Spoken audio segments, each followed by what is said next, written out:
Hello everyone. आज मैं आप लोगों को समझाती हूँ Hindi reader NCERT class 8 chapter first lakh की चूड़ियाँ। तो ये जो चैप्टर है इसमें बेसिकली 2 कैरेक्टर्स हैं। पहला ऑथर, इस चैप्टर का लेखक राइटर। सेकंड बदलू। ये दोनों मेन कैरेक्टर्स हैं और जो इसमें 1-2 कैरेक्टर है मीन्स बदलू की बेटी वो मेन नहीं है। सो मेन कैरेक्टर इसमें हमारे यही है। सबसे पहले सारे गाँव में बदलू मुझे सबसे अच्छा लगता था क्योंकि वह सुंदर सुंदर लाख की गोलियां बनाकर देता था।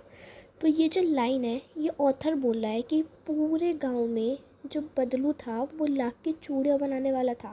तो पूरे गांव में वो बदलू लेखक को बहुत अच्छा लगता था क्योंकि वह उसे सुंदर सुंदर लाख की गोलियां बनाकर देता था। लाख एक तरीके का पदार्थ होता है, केमिकल, जिसकी वो गोलियां बनाकर उसको किस चीज़ की गोली बनाकर दिया करता था, सुंदर सुंदर लाख की गोलियां बनाकर दिया करता था।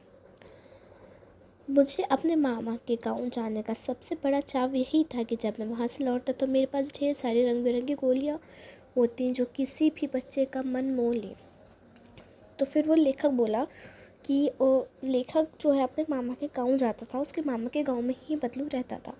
तो जब भी उसको अपने मामा के गाँव जाने का बहुत ज़्यादा शौक़ था क्योंकि बदलू उसे रंग बिरंगी लाख की गोलियाँ बना कर देता था जो सारे बच्चों को बहुत अच्छे लगते हैं, मन मोह यानी कि उनके मन में बैठ जाए, बस जाए, उनको मीन्स बहुत अच्छे लगते हैं। वैसे तो मेरे मामा के गाँव का होने के कारण मुझे बदलू को बदलू मामा कहना चाहिए था, परंतु मुझे बदलू मामा न कहकर बदलू काका कहता था। जैसे कि इस गाँव के सभी बच्चे उसे कहा करते थे। बदलू जो था वो लेखक के मामा के गाँव का था, तो इसलिए उसको बदलू मामा के बदले बदलू उसको जो है इसको बदलू को मामा कहना चाहिए था, काका नहीं। पर गाँव के जितने भी बच्चे उसको बदलू काका कहते थे, इसलिए वह भी उसको बदलू काका ही कहता था। बदलू का जो मकान था वो किसी ऊंची जगह पर बना था, मीन्स ऊंची जगह पर बना था, और मकान के सामने मीन्स उसके घर के सामने बहुत बड़ा सा सहन था, गार्डन था, जिसमें एक पुराना नीम का वृक्ष लगा था, जिसमें एक पेड़ था बहुत ही पुराना नीम का। उसी के नीचे बैठकर बदलू रंग बिरंगी लाख उसी के नीचे बैठकर बदलू अपना काम किया करता था। उसी पेड़ के नीचे बैठकर वो जो अपनी मीन्स लाख की जो चूड़ियाँ बनाता था उसी पेड़ के नीचे बैठकर बनाता था। उसके बगल में ही भट्टी रहती रहती। उसके बगल में भट्टी, आपने देखा होगा भट्टी यानी कि जिस पर कोयले रखे होते हैं बहुत ज़्यादा गरम गरम, वो देखती रहती थी जिसमें वह लाख पिघलाता था, जिसमें वो अपना लाख, मैंने आपको बताया था कि लाख जो एक तरीके का केमिकल है, पदार्थ है, तो उस लाख को उस भट्टी में ही पिघलाता था।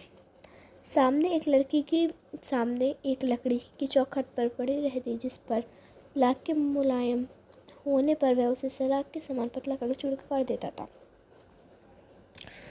तो वही है, उसको लाख को पिघलाने के बाद जब वो पतली हो जाती थी तो उसको अपने हाथ से एक चूड़ी का आकार देता था, मीन चूड़ियाँ बनाता था। 5, 6, 4, 6 विभिन्न आकार की बेगुलियम 5-6 विभिन्न आकार की जो थी चूड़ियाँ वो बनाता था, अच्छी, ठीक है, की बेमूल्य मुर्गियाँ खड़ी रहती जो आगे से कुछ पतले पीछे से मोटी होती। लाख की चूड़ों का आकार देखकर वह उन्हें मुर्गियों पर चढ़ाकर गोल और चिकना बना देता।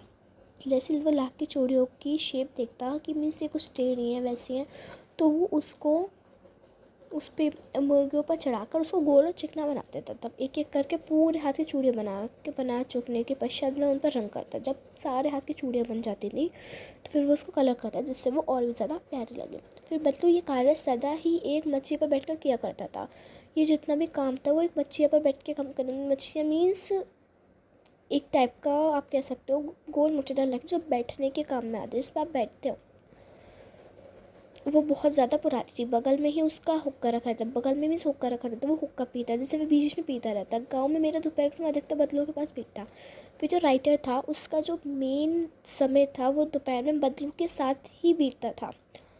बदलू जो है वो राइटर को लल्ला कहता था और मेरे पहुँचते मेरे लिए तुरंत मच्छियाँ मंगा देता। और जैसे ही राइटर वहाँ पहुँचता था वो उसके लिए तुरंत एक मच्छियाँ मंगा देता था। और जो राइटर था वो घंटों वहाँ बैठ कर उस प्रकार की चूड़ियाँ बनते देखता।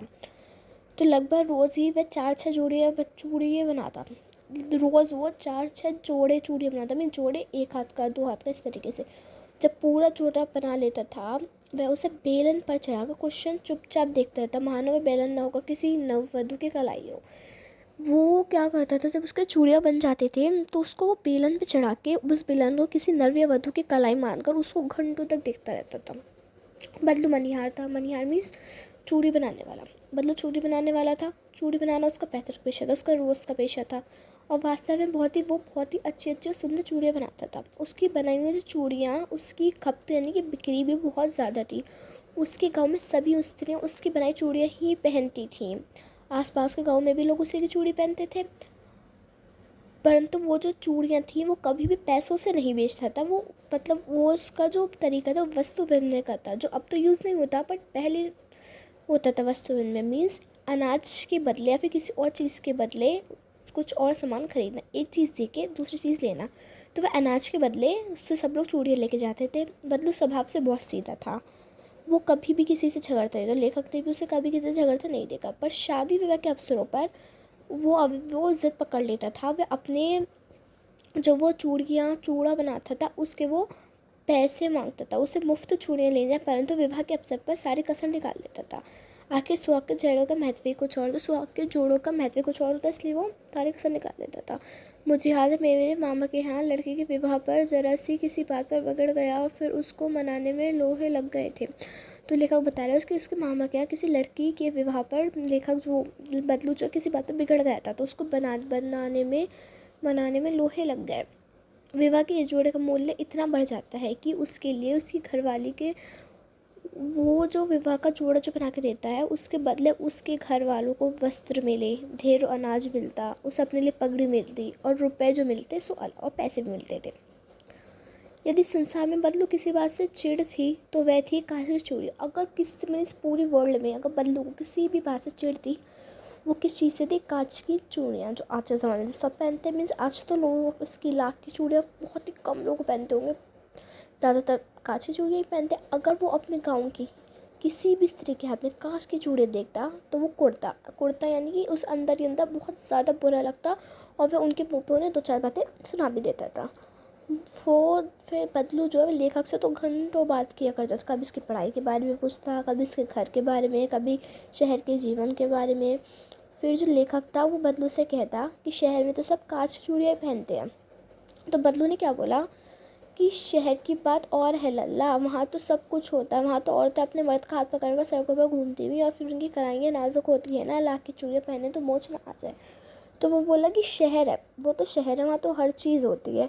अब वो लोग औरतें अगर लाख की चूड़ियाँ पहने तो उनकी कलाई पकड़ मोच ना आ जाए। कभी कभी बदलू मेरी अच्छी खासी खातिर भी करता।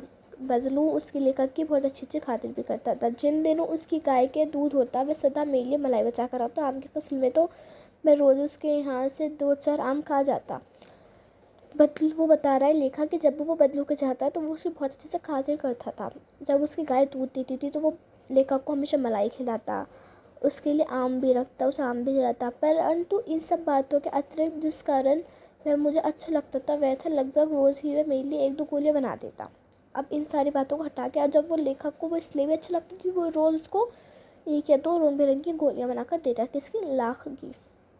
मैं बहुधा हर गर्मी की छुट्टी में अपने मामा के यहाँ चला जाता। वो अपनी हर गर्मी की छुट्टी मामा के जाता था और आधा एक महीना स्कूल खुलने तक वहीं रह जाता था। परंतु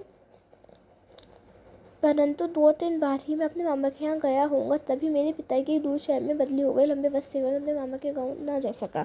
तो लेखक जो है बस अभी 2-3 बार अपने मामा के घर गया होगा। फिर उसके पापा की जो उसके जो पिता थे उसकी बहुत दूर शहर में कहीं नौकरी लग गई, जिस वजह से वह बहुत लंबे समय तक अपने मामा के गाँव नहीं जा पाया।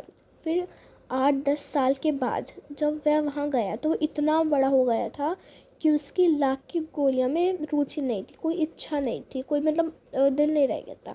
अतः गांव में होते हुए भी कई दिन तक वो अपने मामा के गांव में था, जब भी उसको कई दिन तक बदलू का ध्यान ना आया, उसकी याद नहीं आई।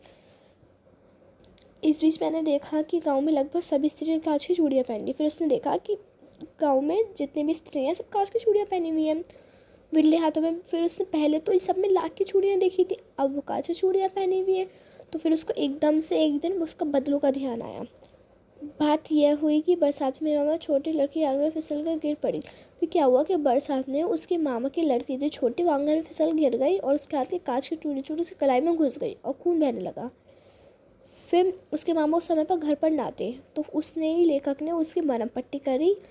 तब उसे बदलू का ध्यान आया और सोचा कि मैं लाऊं। तब शाम में वे बदलू घूमते घूमते उसके घर चला गया। बदलू वहीं चबूतरे में नीचे खाट पर लेटा था। वो वहीं लेटा था खाट पर। बोला, नमस्ते बदलू काका, मैंने कहा। लेखक ने बोला, नमस्ते बदलू काका। उन्होंने बोला, नमस्ते भैया। उसने मेरे नमस्ते का उत्तर दिया और ठहर कर खाट पर बैठ गया, परंतु उसने मुझे पहचाना नहीं और देर तक मेरा निहारता रहा। अब बदलू ने लेखक की बात का जवाब तो दिया, नमस्ते बोला, लेकिन वो उसे पहचान नहीं पाया। उसने उसको भैया बोला, नहीं तो वो उसको लल्ला बोलता था, लेकिन आज उसको उसने भैया बोला क्योंकि वो उसको पहचान ही नहीं पाया। तो फिर वो बोला, मैं हूँ जनार्दन काका। लेखक बोला कि काका, मैं जनार्दन हूँ, आपके पास से गोलियाँ बनवा कर ले जाया करता था। उसने अपना परिचय दिया। फिर बदलू फिर भी चुप रहा, मानो कि वह अपने दिमाग में पिछली अतीत की सारी बातें सोच रहा हो। फिर एकदम से बोला कि आओ आओ लल्ला, बैठो, बहुत दिन बाद गाँव आए। फिर उसको एकदम से याद आ गया। फिर वो बोला लेखक कि काका इधर नहीं आना हुआ। वो चारपाई पर बैठा और उसने उत्तर दिया। कुछ देर तक शांति रही। फिर उसने इधर उधर दृष्टि दोहराई तो मुझे उसकी मछलियाँ नज़र ना ही भट्टी। फिर उसने इधर उधर देखा तो ना उसको उसकी मछलियाँ नज़र आई और ना ही भट्टी। तो फिर उसने पूछा, काका आप आजकल काम नहीं करते? तो वो बोला बदलू कि नहीं लल्ला, काम तो मेरा कई सालों से बंद हो गया, क्योंकि मेरी बनाई की जो चूड़ियाँ थी उसकी पूछ तो गांव में है ही नहीं, क्योंकि गांव में तो कांच का प्रचार हो गया। गांव में मतलब सारी औरतें कांच की चूड़ियाँ पहनती है। फिर वह कुछ देर चुप रहा, फिर बोला, लल्ला मशीनी युग है ना, मीन्स ये जो युग है, ये जो काल चल रहा है इस वक्त, ये मशीनों का है। आज तो सारे काम मशीनों से होते हैं, खेत भी मशीनों से जोते जाते हैं, फिर कांच की चूड़ियाँ भी मशीनों से बनती है, तो लाख कहाँ से संभव है।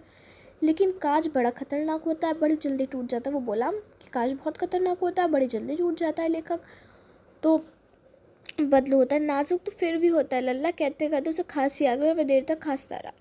तो फिर उसे लगा कि उसे दमाए, किसी लेखक को लगा कि उसको दमाए अवस्था के साथ साथ उसका शरीर भी ढल चुका है और उसके हाथ पैरों पर माथे पर नस उभर आई है। जान फिर पता नहीं कैसे बदलू ने लेखक की मन की बात पढ़ ली और फिर बोला, दमा नहीं है, बस फसली खांसी है, 2 महीने से हो रही है, 10-15 दिन में ठीक हो जाऊंगा। फिर वो चुप रहा। फिर उसे लेखक को लगा कि उसके अंदर कोई बहुत बड़ी व्यथा छुपी है। फिर देर तक सोचता रहा कि इसमें कितने हाथ काट दिए हैं। कुछ देर शांति रही। What is this line mean? मशीनी युग ने कितने हाथ काट दिए? मतलब जब ये मशीनें नहीं थी, जब मशीन नहीं थी, उससे पहले जितने भी कार्य करते जो अपने हाथ का काम करते, जैसे लाख की चूड़ियाँ बनाते थे, खेत भी हाथों से, मतलब मशीन युग जो काफ़ी लोगों के लिए आसान भी है, काफ़ी लोगों की मुश्किल भी है। सो इसमें इस लाइन की ओर वो किया है, अपना ध्यान आकर्षित किया है कि इस मशीन के आने से जो लोग अपना धंधा हाथ से करते थे उन सब का धंधा ख़त्म हो गया है। फिर अब उसने पूछा कि आम की फसल कैसी है काका?